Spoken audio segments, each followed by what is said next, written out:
In this week's Parsha, Parsha's Seitzei, we read various mitzvahs that relate to the mitzvah of weddings and marriages. We read about the Eshes Yefas Toyar, where a man finds a Gentile woman in a battlefield, takes her and forcibly converts her and marries her. And Rashi says that one who does so will inevitably have a rebellious son, a ben soyer or moira from this union. And therefore we learn the importance of marrying a righteous woman with whom one can have righteous children.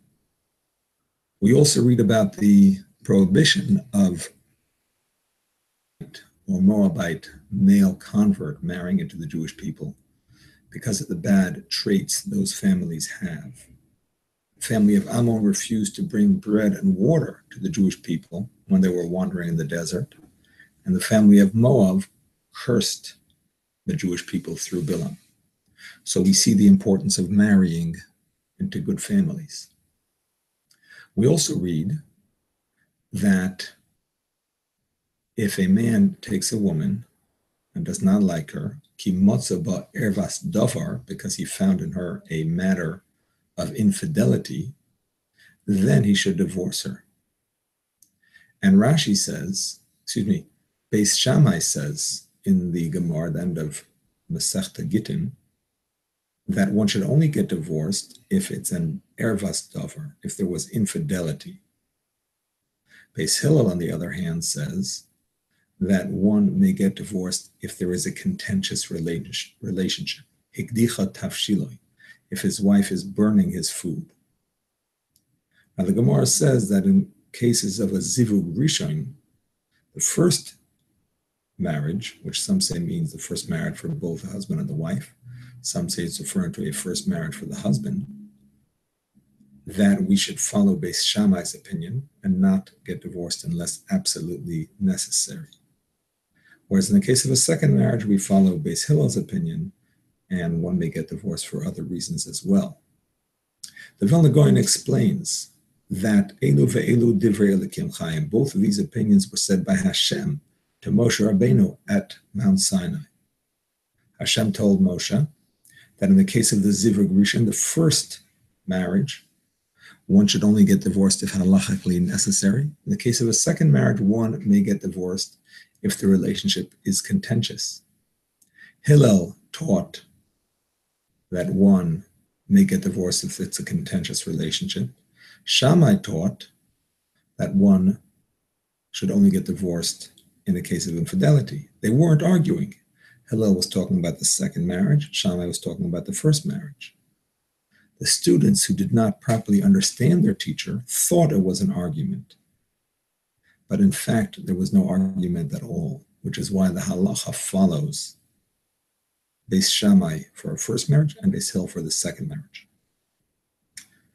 So I'm going to talk a little bit about the importance of finding one's shidduch, as well as the importance of the role of the Shadchanim, the matchmaker, as well as some of the laws relating to this. So first of all, the Lubavitcher Rebbe says that a person should put a great effort into finding a match, as one would put towards finding a lost object. And even more so, one should do so in a way of Torah and Yiras Shamayim, fear of heaven.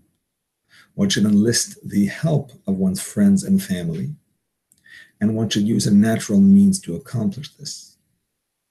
The Rebbe explained on another occasion that the natural means refers to using a shadchan, as is customary in this country. The shadchan should be someone who is familiar with the various streams of Torah observant Jewry, and the shadchan should advise the young man or woman about the proper way to conduct this search. If one is not successful the first time, they should try again and again. This can be learned from a thief. Reb Zusha of Amipoli said we should learn the positive traits of a thief. One of those is that if he's not successful the first time, he tries again and again. How much more so in the positive area? One should try again and again until they are successful.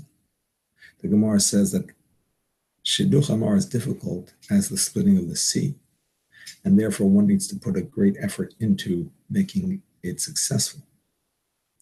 The previous Lubavitcher Rebbe said that one should not be stingy with their time in terms of traveling towards a shidduch. As far as the role of the Shadchan, the matchmaker, the Sfarim say, the holy books say that it is a great mitzvah to act in this role and help a young man and woman find their match. Hashem himself works on this for 3 hours a day. Hashem himself was, of course, the first Shadchan. He made the shidduch between Adam and Chava. When he gave the Torah to the Jewish people, Moshe Rabbeinu acted as the Shadchan. Being a Shadchan and finding a match for a young couple is considered a tikkun hayesoid. It is one of the mitzvahs that helps one receive atonement for sins relating to sexual matters. Rabbi Avram Halpern of Berjan said that it is equal to fasting 234 days, which is also a tikkun, a rectification for the above-mentioned sin. There were great sages of Israel who were matchmakers. The Maharil, Rabbi Yaakov Mulin, one of the great Ashkenazi leaders of the 14th century, supported himself with money he earned by acting as a shadchan. His wife was independently wealthy, but he did not support himself from her money. His yeshiva was supported by wealthy people, but he did not take money from the yeshiva. He would send letters to various cities and countries and make matches, and he received payment for this work, and that is how he supported himself. It is said that the money earned from a shidduch is considered particularly kosher money, because even though there is some dishonesty involved, often with making a shidduch, however, in many cases, this dishonesty is permissible for the greater good of making the shidduch, and therefore the money is considered kosher money.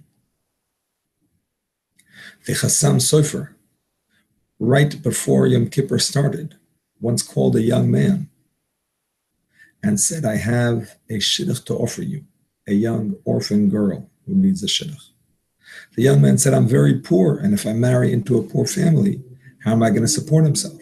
The Chassam Sofer said, I promise you, if you marry this girl, Hashem will help, and you'll have an honorable parnasa. You will not need to seek assistance from other people.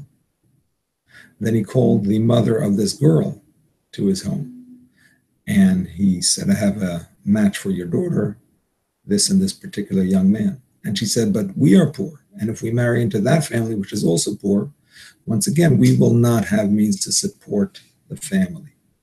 And the Chassam Sofer said, once again, I promise you, God will take care of you if you complete this match, and you will be able to earn a proper parnasa. When the match was completed, the Chassam Sofer said, now I have with what to say Kol Nidre. And he hurried off to shul. The Alter Rebbe, the author of the Tanya, the first Chabad Rebbe, explained on a spiritual level why it is that there is often dishonesty involved in making matches. The Alter Rebbe explained that the source of matchmaking is from such a high spiritual level that the only way it can come down into this world is often through dishonesty in a roundabout method. As far as making matches between Gentiles, so the Chavois Yoyer, Rabbi Bachrach, says that it is customary nowadays to consider this permissible.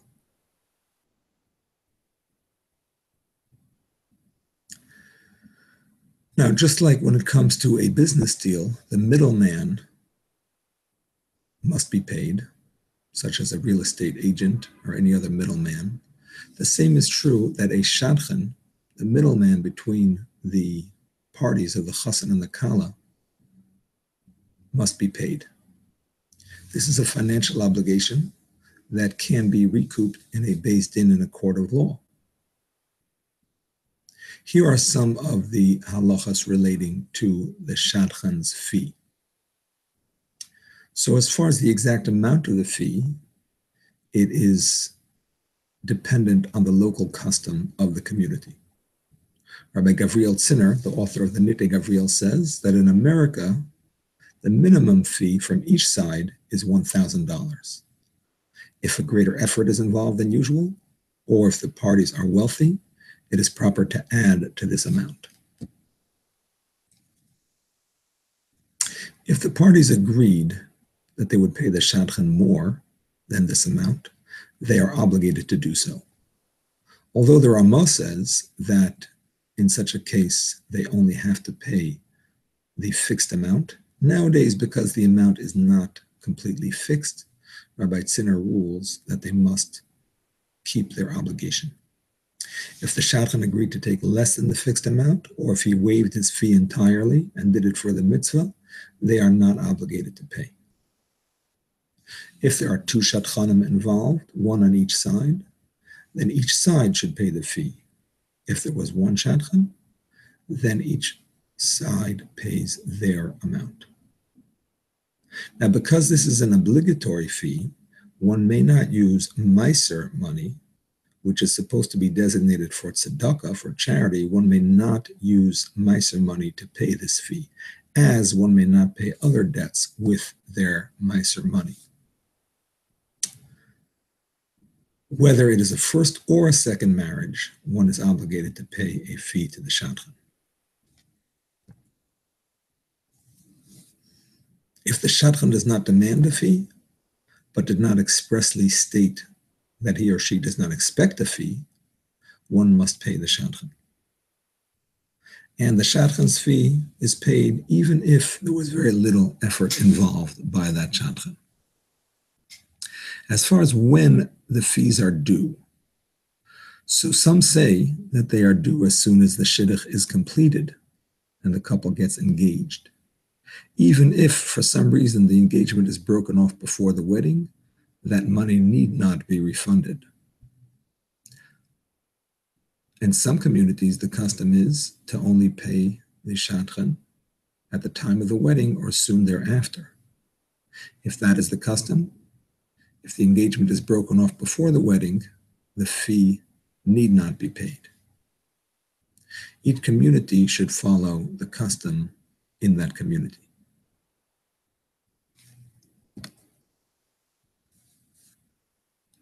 Some people were particular to pay each shadchan for each shidduch that they put an effort towards making, even if the shidduch was not successful. This is certainly not necessary by the letter of the law. If there was more than one shadchan involved, then the fee should be split up between the various shadchanim. In the first place, however, one should not change the shadchan in the middle of a shidduch process. One should stay with the same shadchan, unless for some reason that is not practical.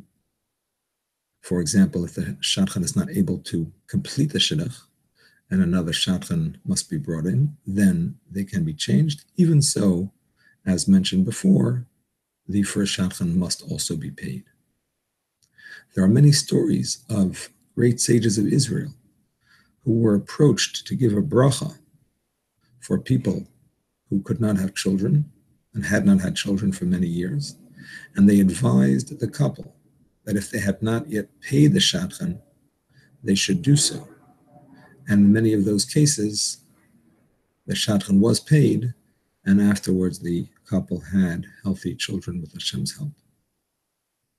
May Hashem help that all those that need Shiduchim should find their shidduch, their bashert, in a good time and in an easy way.